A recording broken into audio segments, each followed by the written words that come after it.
What is going on, beautiful divine beings of love and light? My name is Daniel. Welcome to my channel where I help people uplift their consciousness and let go of doctrines of religion that keep us squashed, keep us in bondage, keep us in a low vibrational mindset. And so today I just wanted to talk about triggers, and I wanted to talk about this next age that we're coming into, and a common theme that's happening with a lot of people right now, that's happening in myself, which is building awareness. In this time, we have to really build awareness in our hearts, in our minds, in our emotions, in our bodies, because without awareness, then we just get tossed to and fro by every low vibrational state, by every circumstance of life, by everything that just comes up in our life. So lately, a lot of people that I've been working with, there's been some massive soul healings that are happening. Just yesterday, I had some massive integrations in my own soul that came together, and it's going deeper. There is levels to this soul healing. There are different protector parts in our brain. So the crazy thing is that through our Western culture and our mainstream like psychology and psychiatry and just what's well accepted is that we only have one mind. We only have one thinking pattern, one mind. And if you have more than one mind, if you have more than one split in your brain, then you're crazy, then you have an issue. But that couldn't be farther from the truth. The way that God designed our souls, our minds, is actually multifaceted, multidimensional. And the Bible even alludes to this with, you have the mind of Christ, you have the sinful nature. There's two right there. But guess what? Within those, there are many categories in each thing. The mind of Christ is your true self. It is your higher self. It is who you truly are in this world. The sinful nature can be all of the past programming, the Romans 12:2, don't conform to the patterns of this world, but be transformed by the renewing of your mind back to Christ. And so we don't never need to add anything to get to the mind of Christ. It is the very essence of who we are. For do we not know that we are one with the Holy Spirit, that we are one with Christ? And so the reality is we don't need to add anything. We actually have to let go. We have to let go of the past programming. And in order to do that, we need to cultivate a level of awareness. Okay? So in this video, I'm going to give you 4 steps how to overcome, how to heal soul splits, how to overcome old programming, and just really how to begin to level up in your life. Because until we can integrate and heal these soul splits, then we're going to be stuck. Okay? And so building awareness is number 1 right now. Building awareness is the key, because without awareness, then when the old patterns come, say where somebody says something to us or something happens, we have our spouse that's looking at things that they shouldn't, maybe checking out old partners' profile pictures online. We have different things coming up that triggers within us abandonment, triggers within us rejection, triggers within us fear, uncertainty, whatever it is, all of these different things. And then we get hyper vigilant and we cause a problem with them, or we go and we numb out, whatever. That's just an example. But whatever the triggers are coming up, we get triggered, and then those energies take over us so that we can't so that we become that traumatized part of ourselves. And always, 99% of the time, the triggers are actually triggering a past timeline version of yourself when you were 5, when you were 6, when you were 10, when you were 20, and something happened to you, but it was so traumatic or perceived so traumatic that it froze that part of your soul in that time. So that now whenever you get triggered in your life, it triggers that old pain, that pain comes up, and that energy of that experience back when you got abandoned, back when you got abused, comes to the surface of your life, and you become unconscious of it, and you just become that angry, that depressed, that frustrated, that fearful person. And so here are the 4 steps to be able to overcome these soul wounds, soul triggers, and hurts in our life. Okay, this is how we integrate soul parts. Number 1, we have to breathe. Okay, we need to breathe. And I'm just going to list them all, then I'm going to go into it. Okay, so number 1 is breathe. Number 2 is become aware. in your body? What are you feeling? What are you sensing? What is happening in your body? What's the energy pattern? What's the emotional state? The vibration that you're feeling? Is it shame? Is it fear? Is it guilt? Is it joy? Is it peace? So we need to become aware of the things that we're feeling inside of our body. Imagine our body is like a TV screen, okay? And we need to be aware of what is actually playing within our body. Is it a crazy, fearful scene going on, or is there a level of love and light and connection happening? We need to be aware of it, especially of the negative patterns, because the negative patterns going unchecked continue to create a negative and attract a negative reality to you, in the hopes that that negative circumstance externally will illuminate in your heart where you're creating from. Okay? So every perceived setback is a divine setup for us to level up. Every trigger is an opportunity to see it and love it so that we can be more integrated in love. Okay? Because the goal is to be more whole. The goal is to be more peaceful. The goal is to be more integrated in love. So step 1 is breathing. Step 2 is awareness. Step 3 is, once we're aware of the emotional state and pattern in our body, we accept it. We meet it with compassion. We meet it with curiosity. We meet it with care. We meet it with just being able to love it and allow it to be there, okay? Which is very, very important, because we've been so trained in psychology, we've been so trained in the church, we've been so trained in everything in Western society to run from our emotions, to resist our enemies, to, when fear comes up, try to cast the spirit of fear out. When shame comes up in our body, to try to run from that shame and become a doer and overcome it.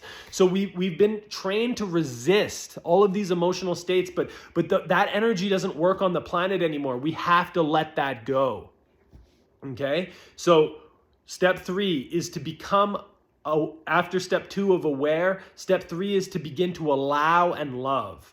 Love these lower vibrational patterns. And step 4 is asking, when was the first time this happened to me? And finding the root, finding the memory, because every trigger is just triggering a memory. So we can love it and we can be there for it, and that's a huge step in step 3, but until we find the beginning of it, the root of it, the memory when this pattern was established in our soul, then we can go into the memory and rewrite it.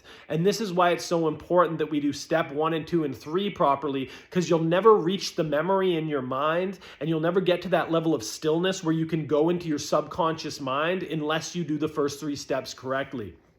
Okay? And these steps really aren't steps, it's just a state of being. I've just broken it down into 4 steps so that it's easily set up for you guys to be able to do it consistently, and then you'll just be able to do it on the fly. You'll be able to heal and integrate your soul on the fly as you get triggered, as you go through your day-to-day life. So step 1, breathing. Why is breathing important? From an evolutionary perspective, the breath dictates your nervous system. Okay, so your nervous system and breath, I don't know if you've ever noticed this, but they're intimately connected. Have you ever noticed when you're stressed out, your breathing gets really shallow? Or if there's a bear that's going to come kill you in your environment, we get scared, we maybe hold our breath and stop breathing altogether. Okay, so the breathing gets shallow, the breathing gets hindered. And then when we have a stressor in our environment, our awareness is completely on the external. So with your breathing, when we slow our breath down, 5 seconds in, 7 seconds out.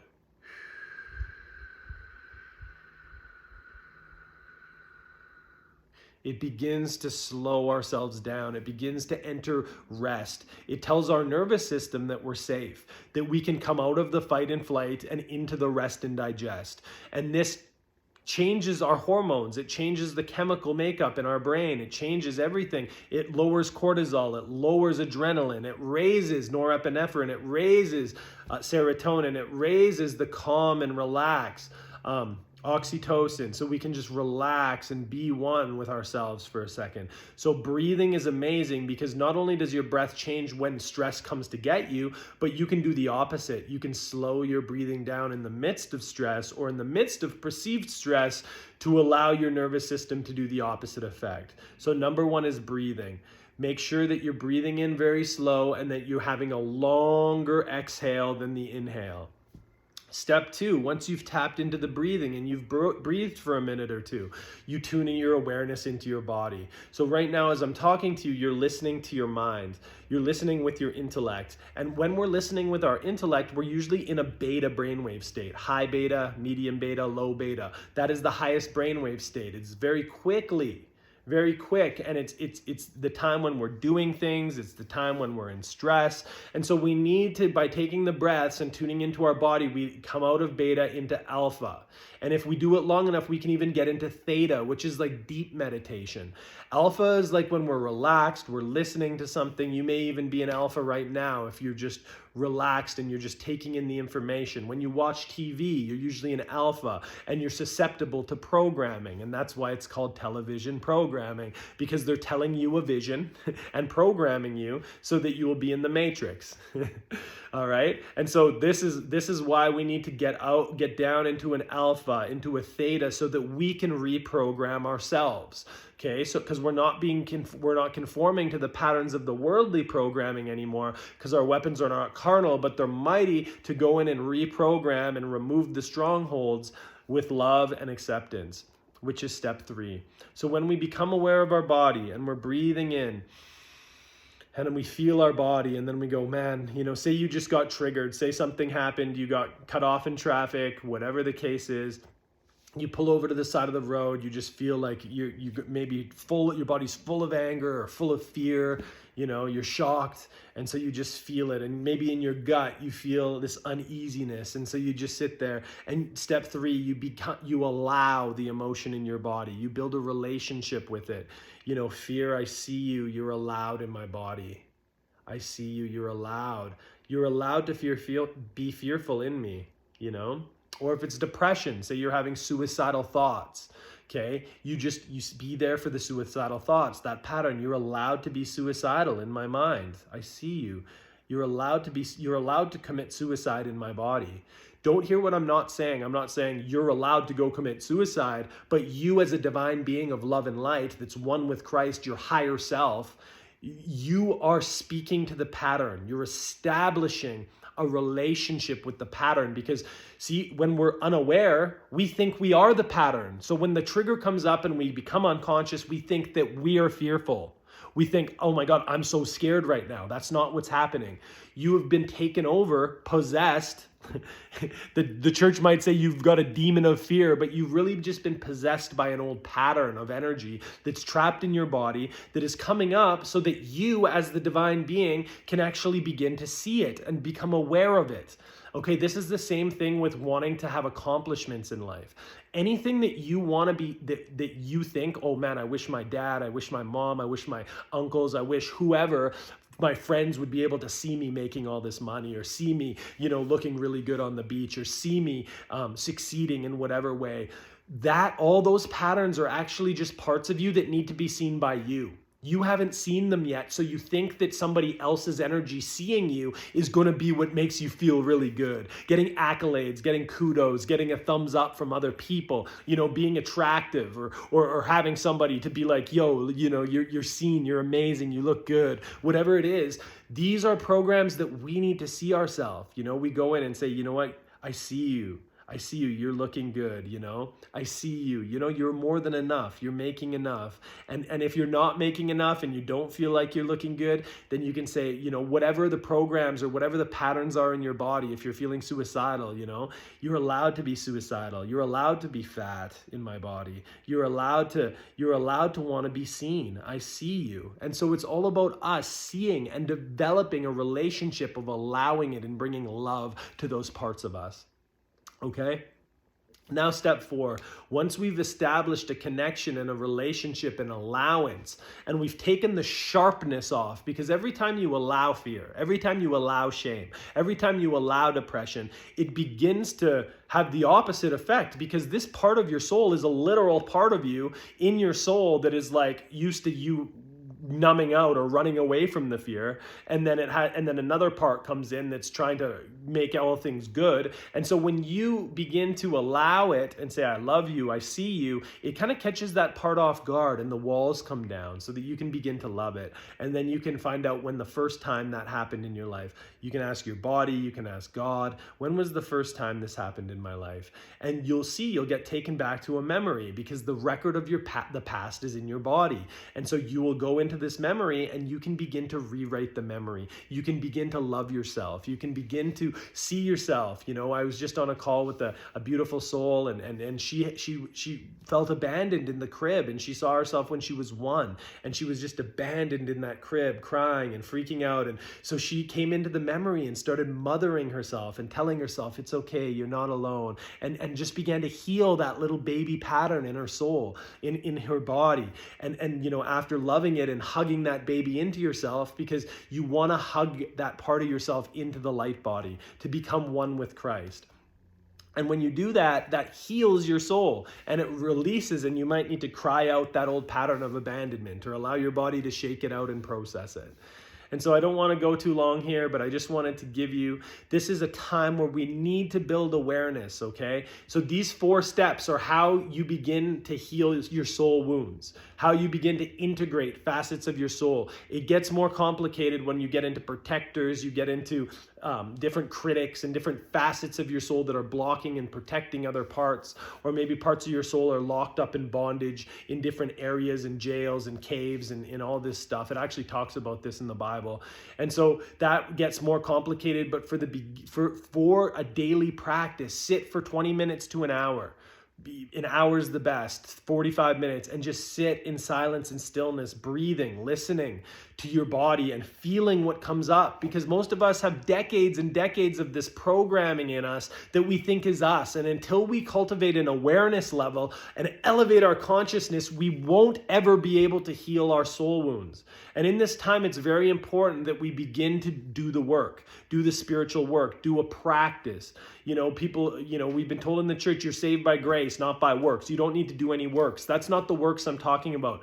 The works I'm talking about is strictly awareness. It's inner cultivation of connection with the divine nature, with building your consciousness and awareness level so that you can become aware of the patterns and programs you're running, so that you can meet them with love as a higher divine being of love and life.